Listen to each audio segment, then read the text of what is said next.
안녕하세요. 심층 분석 시간입니다. 오늘은 실수했을 때 이게 정말 내 탓이기만 할까 하는 질문을 던지게 만드는 글, 오류와 시스템 설계 발췌문을 좀 깊이 파헤쳐 보려고 합니다. 네, 안녕하세요.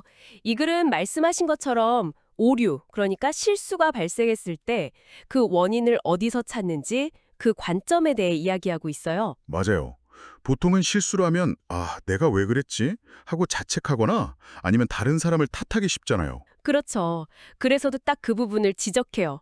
Blame someone for an error. 그러니까 오류에 대해 누군가를 비난하는 게 아주 자연스러운 반응이라고요. 심지어 실수한 사람 스스로도 It was my fault. 내 잘못이야. 이렇게 생각하기 쉽다는 거죠. 특히 after the fact.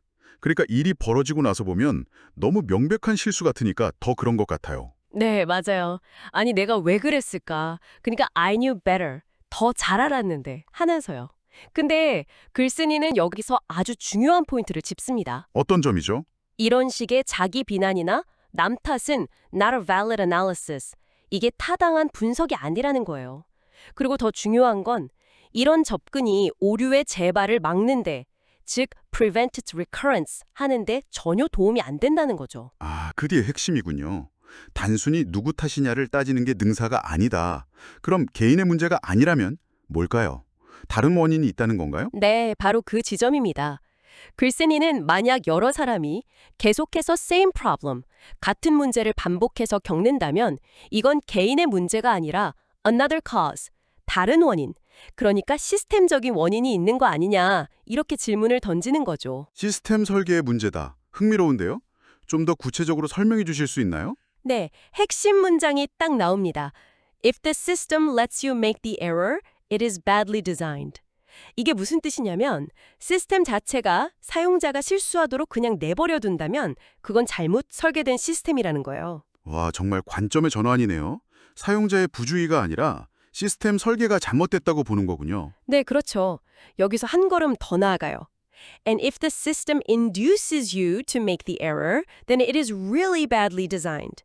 만약에 시스템이 사용자가 실수하도록 뭐랄까 유도하기까지 한다면 그건 정말로 심각하게 잘못 설계된 거라는 거죠. 그 엔드가 그냥 추가하는 게 아니라 의미를 더 강조하는 거군요. 맞습니다. 단순히 나열이 아니라 잘못된 설계라는 개념을 더 심화시키고 강조하는 역할을 하는 거죠. 그 스토브 버너 예시를 보니까 확 이해가 되더라고요. 제가 가끔 엉뚱한 화구를 켤 때가 있는데 이게 제 lack of knowledge, 그러니까 지식이 부족해서가 아니라 그렇죠. 그 조작 버튼하고 실제 불이 켜지는 화구 위치가 직관적이지 않아서, 즉 poor mapping, 부적절한 연결 때문에 발생하는 문제라는 거죠. 이건 명백히 설계 문제예요. 네, 맞아요. 설계 문제. 그래서 글쓴이는 해결책도 달라져야 한다고 주장합니다. 사용자에게 그냥 사용법만 알려주는 거, 그러니까 teaching me the relationship만으로는 부족하고 근본적으로 시스템을 redesigning, 재설계해야 한다는 거죠. Redesigning the stove will 이 구절 딱 해결책을 제시하면서 논지를 마무리하는 느낌이네요. 네, 정확합니다. 그게 핵심 해결책인 거죠. 전체적으로 보면 처음에는 우리는 오류를 개인 탓으로 돌린다는 현상을 제시하고 벗을 기점으로 그건 도움이 안 된다고 반박하고 반복되는 오류는 시스템 설계 문제다라는 핵심 주장을 펼치고 이걸 시스템이 오류를 유도하면 더 문제다라고 심화시킨 다음 스토브 예시를 들고 마지막으로 재설계가 답이다 이렇게 결론을 내는 아주 논리적인 흐름이네요. 네, 맞습니다. 처음에는 blame someone, their fault 같은 개인 책임 관련 어휘를 쓰다가 but 이후로는 badly designed, induces error, poor mapping 같은 시스템 문제로 초점을 옮겨가죠. 그리고 마지막에 redesigning 이라는 해결책으로 딱 마무리하고요. 이런 어휘 변화를 따라가는 것도 글의 흐름을 이해하는 데 도움이 됩니다. 그렇군요. 개념들이 에러에서 something wrong, same problem으로 이어지고 해결책은 teaching에서 redesigning으로 넘어가는 식으로 연결되는군요. 자, 그럼 이 글을 한 문장으로 요약한다면 어떻게 될까요? 한국어로 먼저 부탁드립니다. 한국어로는 반복되거나 시스템이 유도하는 오류는 개인의 탓이 아니라 잘못된 시스템 설계의 문제이며 근본적인 해결책은 시스템 재설계에 있다. 뭐 이 정도로 요약할 수 있겠습니다. 네, 좋습니다. 영어로도 한번 정리해 볼까요? Recurring or system-induced errors often point to poor system design, not just individual fault. Therefore, the effective solution is redesigning the system rather than solely educating users.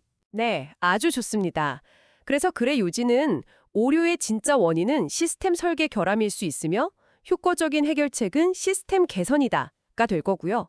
주제는 그럼 오류 책임에 대한 새로운 관점, 개인에서 시스템으로 정도로 잡아볼 수 있겠네요. 네, 그 정도가 적절할 것 같습니다. 혹시 이 글에 제목을 붙여본다면 어떤 게 좋을까요?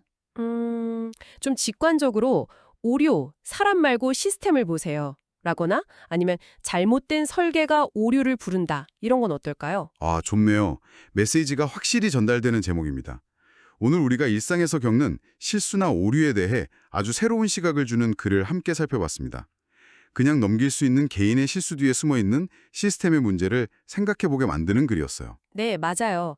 혹시 여러분 주변의 일상이나 업무 환경 같은 곳에서 자꾸만 불편하거나 반복적으로 실수를 유발하는 그런 시스템은 없는지 한번 돌아보시면 좋겠습니다. 이게 단순히 내 부주의 탓인지 아니면 이 글에서 말하는 것처럼 시스템 자체의 문제는 아닌지 한번 생각해보는 계기가 되었으면 합니다. 어쩌면 개선이 필요한 건 우리가 아니라 시스템일 수도 있으니까요. 네, 정말 생각해볼 만한 지점이네요. 오늘 심층 분석은 여기까지입니다. 다음 시간에 더 흥미로운 내용으로 찾아뵙겠습니다.